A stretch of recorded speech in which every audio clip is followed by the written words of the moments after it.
Is it that she actually enjoys being a victim? Why does she put herself in these situations?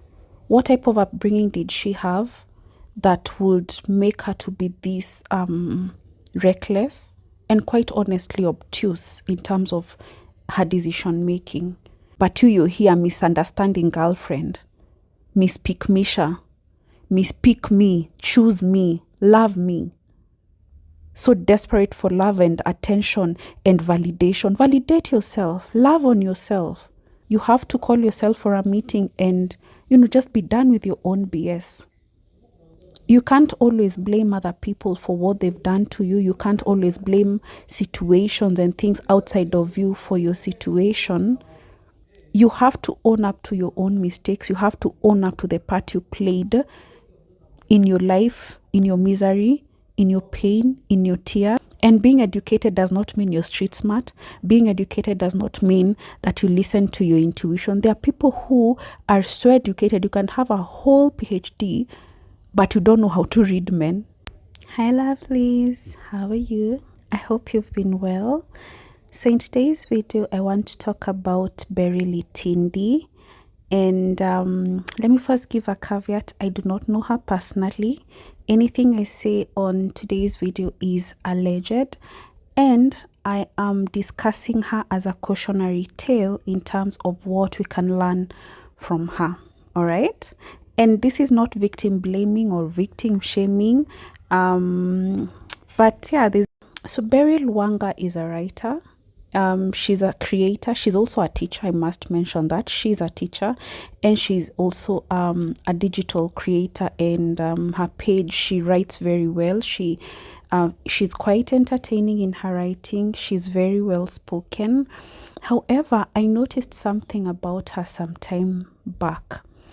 I noticed that her story, in as much as they were very personal stories, were quite negative. They were quite low vibrational, and it just did not augur very well with me. But over and above the fact that her stories were low vibrational, it's very clear that, in as much as I know that all of us have made mistakes in our lives, so nobody is, mistake free, it's almost as if this chick is such a train wreck of mistakes. It's one mistake after another mistake, and it's almost as if with every story she's giving, it's getting worse and worse and worse and worse. And at some point I was like, when does this chick learn? Is it that in some way, shape or form she's reckless? Is it that she actually enjoys being a victim? Why does she put herself in these situations?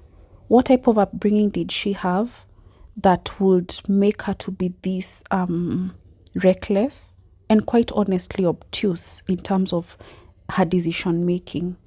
Because surely, and yes, granted, yes, she's a teacher, so she is learned, all right? Granted, education does not necessarily mean that you are not, you lack naivety. However, I would imagine it removes a certain sense of naivety from you. By the time you go to university and interact with other people from all walks of life, surely you must have been able to open up your eyes during the university, your university life. But nope, this chick just jumps from one mistake to the other, just makes one mistake to another, just runs from one man to another. There's this one story she even said where in a bid to make a man jealous, she even packed her suitcase and went to the airport and made it seem as if she's leaving the country. Literally, how desperate must you be to go to such lengths? How genuinely desperate for validation must you be? What level of self-esteem are you lacking if there's even any that is existing in you? And this lady is beautiful. She just radiates so much beauty. But the thing with her is that I've noticed, even as she smiles, even as she laughs, and she has such a beautiful smile, it's almost as if it's covering up the pain. Some pain. It's like there's some pain behind her eyes. I don't know whether the pain is because of how she was raised, because I don't know how she was raised. I don't know her background. I don't know where she came from. I don't know whether it's because of the mistakes she has made and what she has learned as a result of those mistakes. I genuinely do not know. But surely it gets to a point where even you as an individual, you have to call yourself for a meeting, look at yourself in the mirror and realize that you are causing your own misery. You have to call yourself for a meeting and, just be done with your own BS. You can't always blame other people for what they've done to you. You can't always blame situations and things outside of you for your situation. You have to own up to your own mistakes. You have to own up to the part you played in your life, in your misery, in your pain, in your tears. And this chick seems not to be owning up to any of it. Because explain to me how you make one mistake after another, and with every mistake, your succeeding mistake, it's becoming worse and worse and worse. And again, I'm not trying to victim blame, but surely this is getting old. And at that age, surely, when will she ever learn? And I think she has a child, a daughter, if I'm not mistaken. What is she teaching her? What is she modeling for her daughter? It's pitiful and quite worrying, to be honest. And this latest issue, of course, again, her story is trending once again because of the what are they calling him? Dan the Swindler. Yeah. So her story is trending again because of Dan the Swindler, and she's one of the victims of Dan the Swindler. And I can see so many stories of women who've been swindled by this guy. And I'm not trying to say that there's anybody who's immune to being swindled, but including all those stories of being swindled by this Dan guy, and now you bring her up, it's same script, different cast. Same script, different cast. There seems to be a level of desperation that women have, those women who have been swindled by this Dan the Swindler, that they have. There seems to be a level of lack of self-awareness, lack of self-esteem that these people have. And being educated does not mean you're street smart.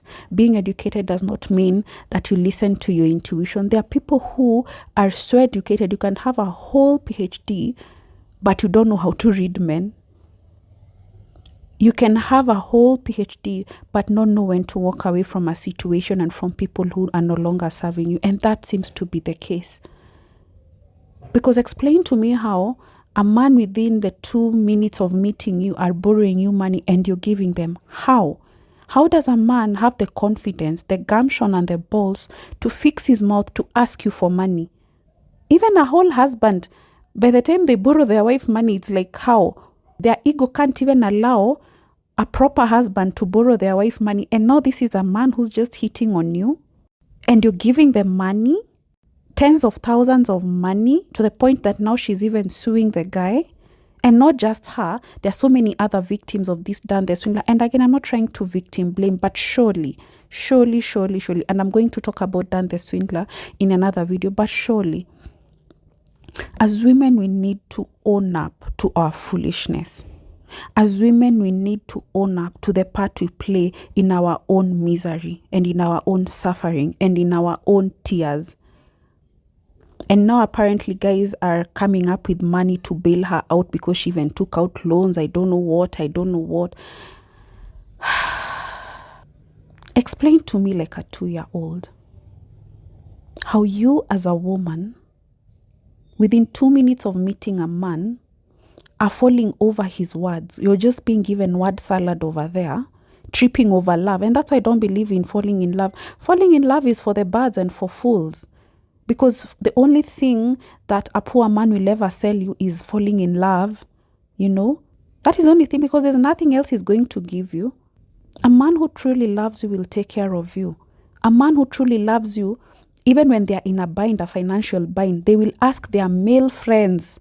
They will ask their male siblings. They will ask their father, their uncles for money before they fix their mouth to ask for money from a woman.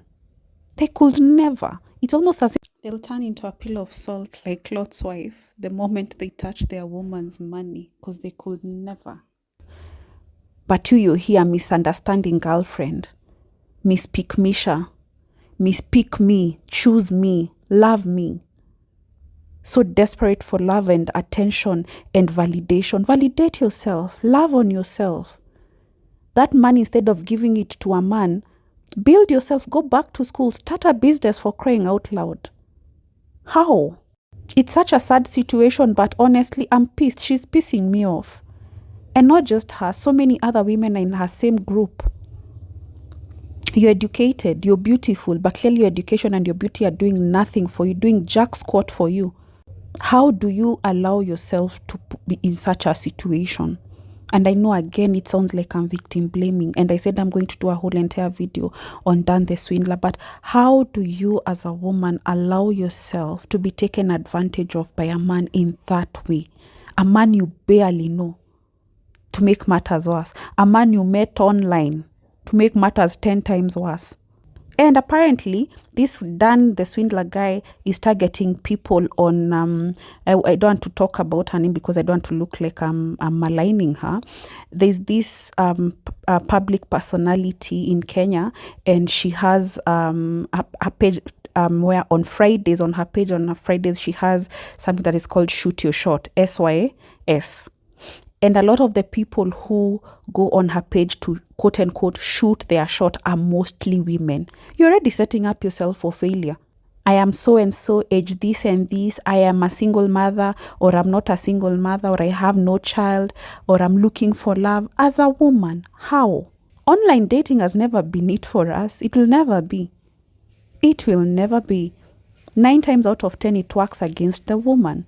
Over and above the fact that there's a lot of love bombing and a lot of word salad, empty words. You're selling your soul for empty words, seeking validation on empty words, zero action. Why can't you just, level up mentally, level up physically, level up your life, then go out there and meet people organically? Engage your 6 senses. Let me be specific. Your 6 senses. Because what is lacking here is the 6th sense, which is the intuition. You want to tell me either her intuition has broken, or she does not listen to her intuition. Because if I look at myself, for instance, the number of times my intuition has saved me from bad situations. Your intuition just tells you, something is off with this person, or something is off with this situation, or something is off with this place. And you listen to it without asking questions. Kesi badaya, you'll figure it out later. And then later on, you come to realize, by the way, intuition is almost like faith. The way we talk about faith is in the, faith is in the belief in things unseen. Same thing with an intuition. God gives us that intuition, that 6th sense, to be able to save us from certain situations, from being with certain people. And I'm very sure her intuition must have told her that this guy is off. This guy is off. Her and all these other women that are, talking about this Dan the Swindler.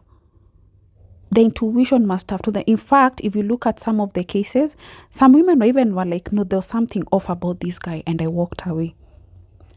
Others were like, this guy asked me for money within 2 seconds of meeting him, and I just knew, no, the situation, there's something very off about it. So it's either her intuition is broken, or she's just reckless. Either of the two. And either one of them is not good. I genuinely wish her well. I wish Beryl the best. I wish her well. I wish her healing. I wish for her to level up. I wish for her to go for therapy. I wish for her to ask herself hard questions. I need for her to heal her inner child. I wish for her to be better and to do better, and to especially know better. Because you can't be better if you don't know better. You can't do better if you don't know better. So first and foremost, I wish for her to know better. I wish for her to think better. I wish for her to make better decisions. I wish for her to move differently and better.